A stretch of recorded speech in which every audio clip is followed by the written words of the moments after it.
Hello, मैं हूं विनय कुमार गुप्ता। आप सभी का स्वागत है हमारे YouTube channel point to be noted में। अगर वीडियो आपको अच्छी लगे तो लाइक करिए, शेयर करिए। अगर आप चैनल पर नए हैं तो चैनल को सब्सक्राइब करें। वीडियो का अगला नोटिफिकेशन प्राप्त करने के लिए आप बेल आइकन को दबाना ना भूलें।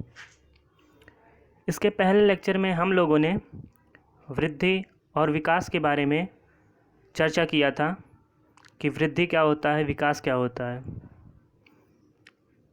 ये सभी जो है वो मनोविज्ञान के कार्यक्षेत्र के अंतर्गत आते हैं। इसी में से जो अगला हमारा टॉपिक है जो मनोविज्ञान के कार्यक्षेत्र के अंतर्गत आता है वो है वंशानुक्रम और वातावरण। तो चलिए शुरू करते हैं। वंशानुक्रम वंशानुक्रम क्या होता है? इसी को बोलते हैं हेरिडिटी।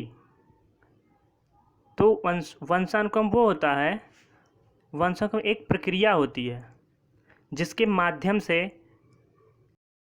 कोई प्राणी हो अंदर जो भी मानसिक, शारीरिक या अन्य प्रकार की जो विशेषताएं होती हैं, योग्यताएं होती हैं, वो उनमें उनके माता पिता या पूर्वजों के द्वारा जो है स्थानांतरित होती हैं।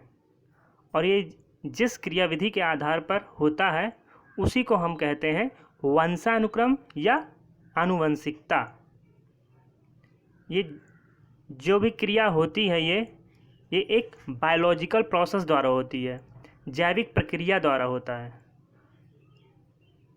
और ये बच्चे के जन्म के समय या गर्भाधान के समय जो है ये प्रोसेस होता है। तो इसी प्रोसेस को वंशानुक्रम या आनुवंशिकता होती है।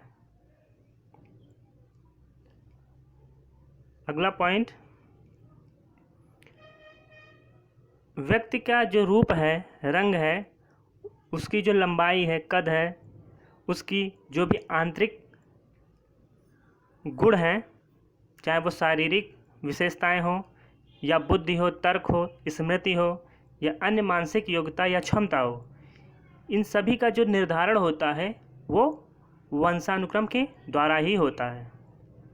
मतलब इन सब गुणों का जो ट्रांसफ़र होता है वो उनके माता पिता के द्वारा ही होता है। यही होता है वंशानुक्रम। वंशानुक्रम का प्रभाव क्या होता है? इसका प्रभाव कब तक हमको देखने को मिलता है? तो वंशानुक्रम का जो प्रभाव है वो गर्भाधान के समय से ही शुरू हो जाता है और जीवन पर्यंत रहता है। वंशानुक्रम का जो प्रभाव है वो देखने को मिलता है गर्भाधान के समय से ही जीवन पर्यंत देखने को मिलता है। इसका आधार क्या है? वंशानुक्रम का आधार मतलब वंशानुक्रम का मूल वाहक क्या है, किसकी वजह से वंशानुक्रम की जो प्रक्रिया है होती है। तो मनुष्य का जो अंग होता है वो ऊतक से बना हुआ होता है और ऊतक जो होते हैं वो सेल्स से निर्माण होते हैं। तो कहने का मतलब है कि सेल से ऊतक का निर्माण होता है और ऊतक से अंग और अंग से मनुष्य की शरीर की संरचना का निर्माण होता है।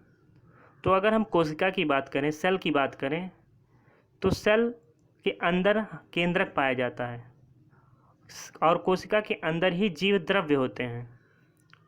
उसी जीव द्रव्य का एक भाग है केंद्रक। और केंद्रक ही क्या होता है? कोशिका को जीवित रखता है और उसको जीवित रखने में सहायता प्रदान करता है केंद्रक, न्यूक्लियस। और केंद्रक के अंदर होता है गुणसूत्र जिसको बोलते हैं क्रोमोसोम्स, और गुणसूत्र के अंदर ही होता है जीन्स, और जीन्स के अंदर होता है डीएनए।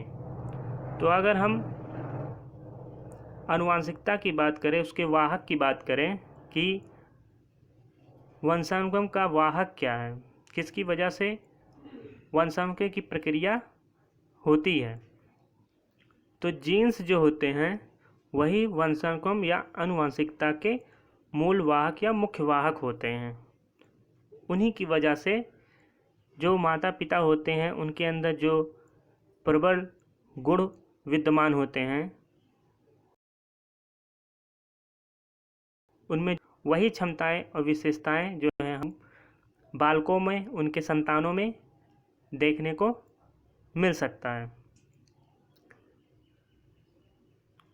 मनुष्य में जो है गुणसूत्रों की संख्या कितनी होती है? 23 जोड़ी गुणसूत्र। मनुष्य में 23 गुणसूत्रों की संख्या पाई जाती है और लगभग एक गुणसूत्र में लगभग 3000 जीन्स पाए जाते हैं। और जीन्स के भीतर क्या होता है? डीएनए, डीऑक्सीरिबोन्यूक्लिक एसिड होता है डीएनए। तो जीन्स के भीतर डीएनए पाया जाता है। तो वास्तव में अगर देखा जाए तो आनुवांशिक गुणों की जो संचरण होता है, मतलब वाहक होते हैं, वो डीएनए के माध्यम से ही होता है। अब गुणसूत्र होते कितने प्रकार के हैं? गुणसूत्र जो है वो 2 प्रकार के होते हैं मनुष्य में। एक होता है यक्ष गुणसूत्र, एक होता है वाई गुणसूत्र। जो पुरुष होते हैं, पुरुषों में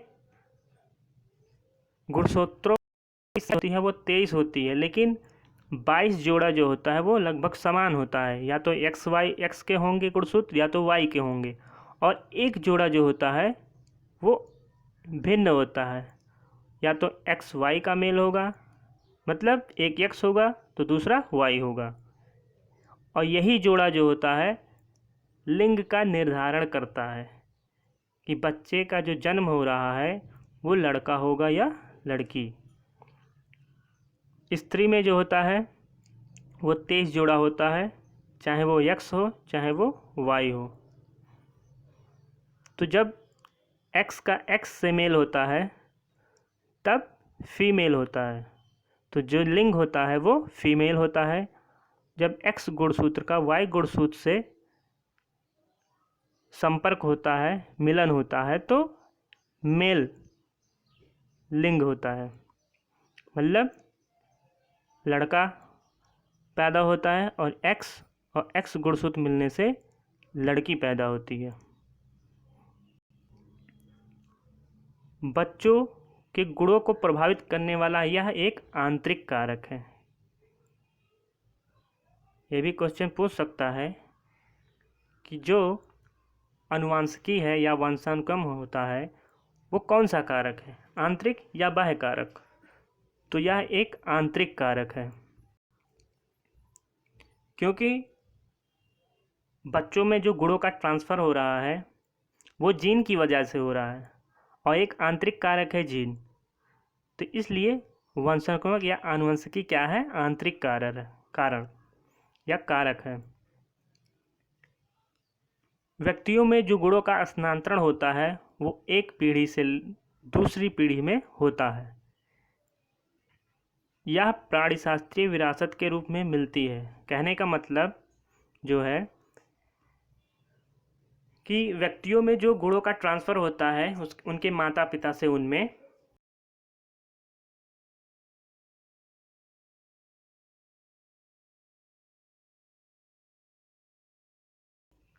उनके जो धन है वो विरासत के रूप में हमें बाद में मिल जाती है।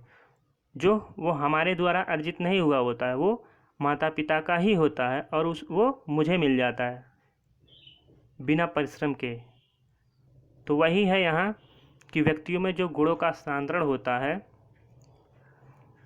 वो उनके माता पिता के द्वारा होता है। उनके माता पिता के जो जीन होते हैं उन्हीं के आधार पर होता है। तो ये उन्हें प्राणिशास्त्रीय विरासत के रूप में मिलता है। उन्हें अर्जित नहीं करना पड़ता है, उन्हें माता पिता द्वारा ही मिल जाता है। इसीलिए कहा गया है ये प्राणिशास्त्रीय विरासत के रूप में मिलता है। इसमें वंशानुक्रम में क्या है? समान से समान का नियम चलता है। मतलब अगर बिल्ली है तो बिल्ली का जीन जो है वो उससे बिल्ली ही पैदा होगा, ना कि जीन से उसका बिल्ली का जो जीन है उससे दूसरा समुदाय का कोई जीव पैदा होगा। अगर कुत्ता है तो कुत्ता ही पैदा होगा। मतलब जैसा जीन होगा वैसी संतान होगी। ये है सामान से समान का नियम। अगला है व्यक्ति के अंदर जो गुण होते हैं उन्हीं का योगफल होता है वंशानुक्रम। तो कह सकते हैं कि व्यक्ति के अंदर जो भी गुण हैं, जो उन्हें उनके माता पिता से प्राप्त हुआ है, उन सभी का योग होता है वंशानुक्रम। इंपॉर्टेंट पॉइंट, वंशानुक्रम में जो है 3 प्रमुख गुण हो सकते हैं। एक होता है पूर्वजों की समानता। पूर्वजों की समानता का मतलब पूर्वजों में जैसा गुण होगा वैसा ही गुण उनके संतानों में भी देखने को मिलता है। तो ये पूर्वजों की समानता हो गई। और पूर्वजों की भिन्नताएं, मतलब हम कुछ लोगों में देखते हैं कि उनके माता पिता जो हैं, उनके जो गुण हैं, उनकी जो क्षमताएं हैं, उनसे अलग उनके बच्चे होते हैं। उनमें उस तरह की क्षमताएं या गुण देखने को नहीं मिलता है, भिन्नता पाई जाती है। तो ये पूर्वजों की भिन्नताएं हो गई। और कुछ होते हैं असमान विचित्रताएं, मतलब कुछ संतानों में ऐसी विलक्षण प्रतिभा पाई जाती है जो उनके ना पूर्वजों में देखने को मिलता है, ना उनके माता पिता में देखने को मिलता है। तो ये 3 प्रकार के वंशानुक्रम में प्रमुख गुण हो सकते हैं। डार्विन का जो विकासवाद का नियम है ये सबसे पुराना है। डार्विन का विकासवाद का नियम सबसे पुराना नियम है। यह क्या बताता है कि व्यक्ति में जो गुण होते हैं उनका स्थानांतरण जो होता है वो पीढ़ी दर पीढ़ी होता है। याद रखिएगा कि डार्विन का जो विकासवाद का सिद्धांत है क्या बताता है, व्यक्ति के गुणों का स्थानांतरण पीढ़ी दर पीढ़ी होती है। अगला हमारा वंशानुक्रम से कुछ संबंधित सिद्धांत नियम है जो इम्पोर्टेंट है। हमारा भिन्नता का नियम।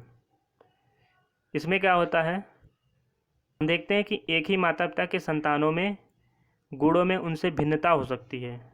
माता पिता एक ही हैं और उनके जो संतान होते हैं उनके गुण उनके माता पिता से भिन्न हो सकते हैं। और ये भिन्नता किसकी वजह से होता है, बीजकोष।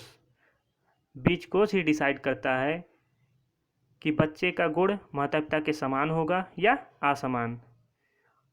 और बीजकोष में जो जीन्स होते हैं, जब जीन्स भिन्न भिन्न प्रकार से संयुक्त हो जाते हैं तो उन्हीं से है जो संतानों में भिन्नता प्रदर्शित होने लगती है। यही हमारा जो है भिन्नता का नियम होता है। अगला है हमारा प्रत्यागमन का सिद्धांत। प्रत्यागमन का सिद्धांत, लॉ ऑफ रिग्रेशन। इसके अनुसार माता पिता में 2 गुण होते हैं, एक प्रबल या व्यक्त जिसको डोमिनेट बोलते हैं, एक होता है सुप्त रिसेसिव।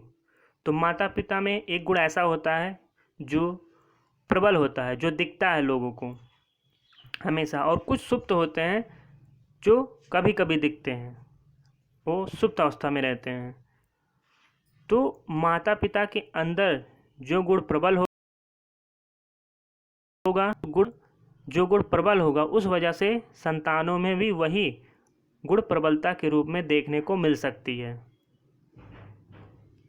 कभी कभी ये भी देखने को मिलता है कि जो प्रतिभाशाली माता पिता होते हैं उनकी संतानें जो हैं वो दुर्बल बुद्धि की हो सकती हैं। तो यही है हमारा प्रतिगमन का सिद्धांत। प्रत्यागमन का सिद्धांत का मतलब हुआ कि माता पिता जैसा हो लेकिन संतान उनसे अलग हो, तो ये होता है प्रत्यागमन का सिद्धांत। तो संतानें दुर्बल बुद्धि की हो सकती हैं, चाहे उसकी जो माता पिता हो प्रतिभाशाली हो या कुशाग्र, बुद्धि वाले हों, उसके बावजूद जो है संतानें दुर्बल बुद्धि की हो सकती हैं। यह है हमारा प्रत्यागमन का सिद्धांत। अगर मनुष्य के अंदर दो गुण हो, एक हो एंग्री गुस्सा और दूसरी हो होनेस्टी ईमानदारी, तो अगर मनुष्य हमेशा गुस्सा कर रहा हो, उसका जो गुस्सा वाला गुण है वो प्रबल हो, तो होनेस्टी वाला गुण उसकी दब के रह जाती है। तो यह भी एक प्रत्यागमन का सिद्धांत है। धन्यवाद। वीडियो कैसी लगे लाइक करिए, शेयर करिए, कमेंट करिए। अगर आप चैनल पर नए हैं तो चैनल को सब्सक्राइब करें। वीडियो का अगला नोटिफिकेशन प्राप्त करने के लिए बेल आइकन को दबाना ना भूलें। अब हम अगले लेक्चर में जो है डिस्कस करेंगे